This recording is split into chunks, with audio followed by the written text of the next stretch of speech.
22 নম্বর word Trinamool নির্বাচনের কার্যালয় office থেকে পাওয়া গেল রড এবং জোর করে সাধারণ মানুষের কাছ থেকে এই ঘরটি নেওয়া হয়েছিল। আরও কিছু মানুষের কাছ থেকে নেওয়া হয়েছিল এসি।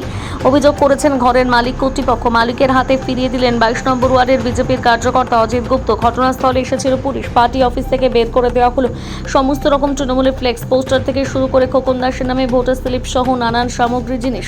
এই এলাকার কাউন্সিলর নারুগোপাল ভগত এবং তার অনুগামী রূপম ঘোষ তাদের নেতৃত্বে তৃণমূলের কার্যালয় অফিস। যদিও ভোটের আগে পুলিশের সাথে খারাপ আচরণ করেছিলেন 22 নম্বর ওয়ার্ডের কাউন্সিলর নারুগোপাল ভগত।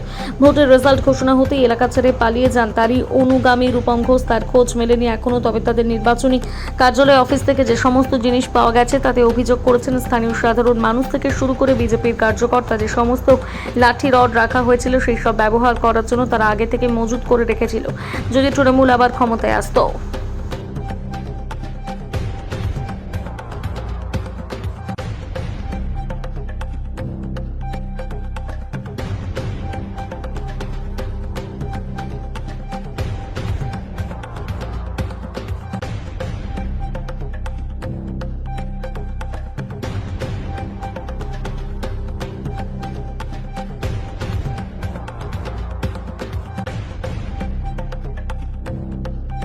এটা 22 নম্বর ওয়ার্ডে ইলেকশনের সময় এটা কার্যালয় করা হয়েছিল। এটা জোর জবরদস্তি দখল করে কার্যালয় করা হয়েছিল। কার্যালয়তে এখন আমরা থানার পারমিশন নিয়ে ভিডিও নিয়ে যখন খোলা হয় এখান দিয়ে লোহার রড বেরোয়।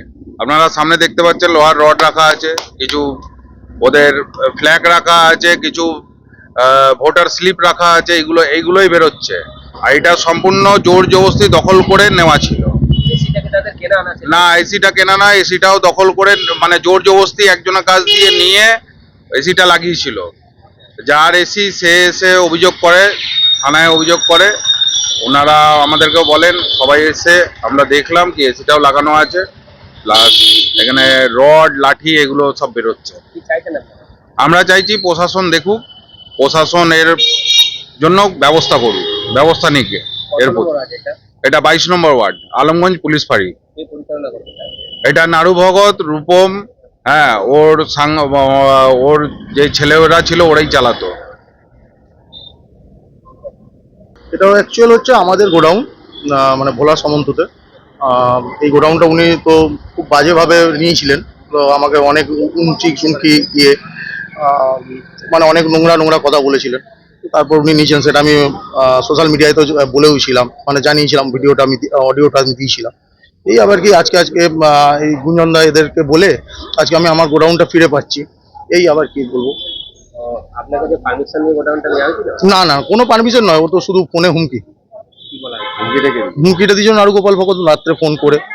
সে মানে যা নয় তাই, মানে এটা দিতে হবে আমার বাবাকে, অনেক উল্টো পাল্টা কিস্তি নোংরা ভাষা ল্যাঙ্গুয়েজ ইউজ করে। ভেতরে এখনো পর্যন্ত এই তো দেখতে পেলাম কিছু রড বেরোলো, দলীয় পতাকা ছিল ওদের, কাগজপত্র কি সব ছিল। এইগুলো ধরুন অতটা তো আমি জানি না, বাট এই যেগুলো দেখলাম সেটাই বললাম।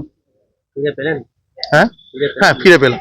এটার জন্য আমি ধন্যবাদ জানাই বিজেপির কর্মকর্তাদের, এমনকি শুধু হচ্ছে গুঞ্জনদাকে বিশেষ করে। ওনাকে আমি বলাতেই উনি সঙ্গে সঙ্গে এসে এটা মানে জলদি এটাকে খুলে দেওয়ার ব্যবস্থা করলেন। আপনার নাম? আমার নাম সৌম্য সামন্ত।